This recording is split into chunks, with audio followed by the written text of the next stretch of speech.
Hi, welcome and welcome back. My name is Colette and this is my channel, Selfishly Colette. So we are just going to be doing, as you can see in the title, episode 2 of Protect or Purge. Some physical books that I am trying to work through because, as you can see behind me, I have tons of books I need to work through. So if you're interested to hear about the books I've read, whether or not I'm going to keep them, go ahead and stick around.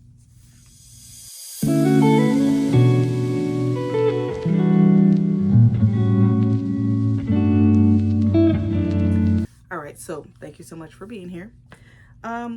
First book I am going to be starting with is called Drunk on Love by Jasmine Guillory. Should have it here on the screen. So this book, I ended up rating it 3.5 stars. And let me give you the synopsis of this book. It says, Margot Noble needs some relief from the stress of running the family winery with her brother. Enter Luke, sexy, charming, and best of all, in the too small world of Napa, a stranger. The chemistry between them is undeniable, and Margot is delighted that she lucked into the perfect one-night stand she'll never have to see again. That is, until the winery's newest hire, Luke, walks in the next morning. Margot is determined to keep things purely professional, but when their every interaction reminds her of the attraction still bubbling between them, it proves to be much more challenging than she expects. Luke Williams had it all, but when he quits his high-salary tech job in Silicon Valley in a blaze of burnout and moves back to Napa to help a friend, he realizes he doesn't want to tell the world or his mom why he's now working at a winery. His mom loves bragging about her successful son. How can he admit that the job she's so proud of broke him? Luke has no idea what is next for him, but one thing is certain. He wants more from the incredibly smart and sexy woman he hooked up with, even after he learns that she's his new boss. But even if they can find a way to be together, that wouldn't be an ethical nightmare. Would such a successful woman really want a tech world dropout? So, Margot, Luke, they meet, one night stand, okay? Margot runs a winery with her brother, and when she was out of town, her brother hired another person to come in and help out in the winery. Of course, she doesn't know who that person is, has the one night stand with Luke, goes into work the next morning, I think it's Monday morning. I think they meet on like a Friday. They go in on Monday, and lo and behold, here's Luke, smiling, laughing, chilling. And the sex was great, according to both of them. And there's definitely attraction. And because it was supposed to be a one-night stand, they kind of delved into a lot more personal things that they, if you don't really know someone, it's kind of easier to let it out and then go away and you never see them again. So they had that as well. And so they are now working together, trying to navigate that. And I feel like this story, the main issue for me with this book, again, it wasn't a bad book. I gave it, 3.5 stars? The main issue for me with this book was that the majority of her beef, her issues, her frustrations were with her brother. I don't care. Respectfully. Like, you guys are running a whole business together and you can't communicate with your brother because you feel like you have to prove yourself to run this winery with him, and it pulls tension into your romantic relationship because you are not able to say what you need to say, want to say, have to say to your brother. And a lot of the issues really came from her just not speaking up. And it was one issue, by the way. It wasn't even a lot of the issues. It was one issue. She heard her brother say something at her uncle's funeral. The uncle is the one that gifted the both of them the winery. And so from that, she just thinks her brother hates her. He doesn't hate you, okay? He was frustrated.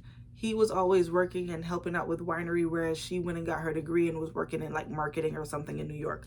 You came back to Napa Valley to help. So I understand the frustration of it. I understand feeling attacked by your sibling because you're talking shit behind my back, essentially. But you should have addressed that 8 years ago when you got the winery. Why are you holding on to that? That one thing. Correct me if I'm wrong. Anybody else have siblings? Let me know. Sometimes you say things out of frustration. That doesn't mean that you hate your siblings, right? Let me know if I'm tripping. But anywho, and then the relationship with her and Luke. Luke is younger, I believe. I think she's like 6 or 7 years older than him. So he has an issue not wanting to express to his mother that as good as he did, as well as he performed, he hated his job. It was too stressful for him, and he just didn't want to do it. And so he needed a break. And that's why he came back to Napa. And I felt like we didn't get a lot of growth from the characters. I felt like we didn't get a lot of relationship growth either. You didn't see them really in a relationship. It was a lot of sex. I'm not knocking sex. Everybody, I like the hunch. I'm just saying, it was a lot of sex. So I feel like once the sex was introduced, it kind of took away from the plot. We lost the plot. And so that's why for this book, unfortunately, it's going to be purged. I didn't want to keep that in my band of books that I have here. Side note, by the way, I actually have a Pango account. So if you guys want to read any of the books that I might be purging from my collection, if that's something you're interested in, let me know. I already got rid of this book. I put it in a free little library. Someone else can read it. But if that's something you're interested in, let me know below. If that's, you know, you want me to set up, put my Pango account on here, I can link it, and going forward, whenever I have any of those books, you know, I'll just let you guys know, and you can go on there and purchase it for yourselves. But yes, that was Drunk on Love by Jasmine Guillory. All right, so the second and final book I will be discussing for this video is Sweet Heat by Bolu Babalola. If you have watched any of my previous videos, then you've already seen that I purchased that book. I did a brief synopsis on it, but I'm going to go ahead and read it again if you haven't watched that video. All right. So it says 28-year-old Kiki Banjo hosts the popular podcast, The Heartbeat, solving romantic conundrums and dishing out life advice. But behind the mic, career setbacks and a devastating breakup have left her hanging on by a thread. As she's preparing to be the maid of honor in her best friend's wedding, everything starts to unravel, and Kiki is left wondering if she ever had the answers. Then Kiki finds herself face to face with the best man, her ex-boyfriend Malachi, the smooth-talking, absurdly handsome, annoyingly perceptive man who stole her heart and then shattered it. While Kiki's approaching rock bottom, Malachi's been on a rise as a filmmaker, and now they have no choice but to play nice until the wedding is over. Both are hell-bent on ignoring the smoldering chemistry between them, but as they navigate the chaos of wedding plans, career ambitions, and Kiki's grown fears about the future, they can't ignore the spark that's only getting hotter. They just have to get through the summer, so why does it feel like playing with fire? Sweet Heat by Bolu Babalola. If you don't know already, I read her first book, which is Honey and Spice. That was actually her debut novel, and it's about this couple. They met in college, and hijinks pursue, all that good stuff. And now this book is set 8 years later, and they are navigating after they haven't spoken in about 3 years or so. They broke up, and they are navigating, interacting with one another. They're both upset with each other still after 3 years. Kiki is in a whole new relationship, but that relationship is very safe, right? She doesn't have that all-consuming fire, love, rage, passion that she had with Malachi, that she has in this new relationship. And once they reconnect, they're realizing you wouldn't still be mad if you weren't still in love, right? Second chance romance. It is fantastic. Honestly, you guys, I would highly recommend it. I gave it 4.5 stars. This book, definitely protected. I have it on my shelf. It's behind me. I have it on my shelf already. Absolutely loved it.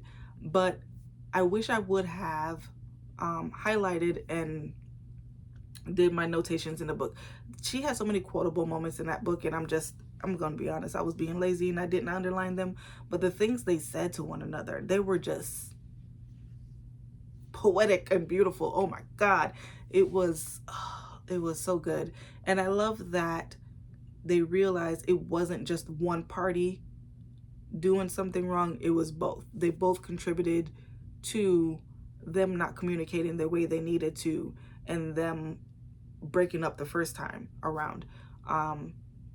I think you see the character growth, because you saw the character growth in the first book where they came from, and then you're seeing additional character growth because they're what, like 28 now, so you're seeing more character growth, where they are in their careers, how they're progressing in life, what they realize they thought their dreams wasn't really their dreams, right? And knowing that sometimes, you know, you're told this is what your life is supposed to be, and that's not what life is, right? You have those experiences, those journeys, and their friends were there. And that, honestly, I'm going to be honest with you, that is literally part of the reason it didn't get a 5 stars. I felt like there was contrived contention between the friend group that we really didn't need. I understood where she was coming from. I'm not saying it didn't make sense. I just felt like it didn't need to be in a book for me personally. But again, that's a personal thing. Other than that, top tier read. Highly recommend. I loved it. I think you would enjoy it if you want something that is going to take you on a journey of growth, where you actually see the growth, where you learn how sometimes you are a part of the problem and you need to learn how to figure out a solution, because it's very easy to point fingers at someone else and not take accountability. And I think they both learned that in the story. You guys, I truly, truly, truly loved it. I think anyone that reads it would enjoy it. Really good read. So again, that is Sweet Heat by Bolu Babalola, and that is a book that I will be keeping. So again, Drunk on Love by Jasmine Guillory. Unfortunately, that has been purged. Sweet Heat by Bolu Babalola. I will be keeping that book. That was a total joy to read. I loved it. And those are the 2 physical books I read so far. This concludes episode 2 of Protect or Purge. And again, don't forget to like, subscribe, hit the notification bell so that you will be notified when I do post a new video. And I will see you guys in the next video. Bye, guys.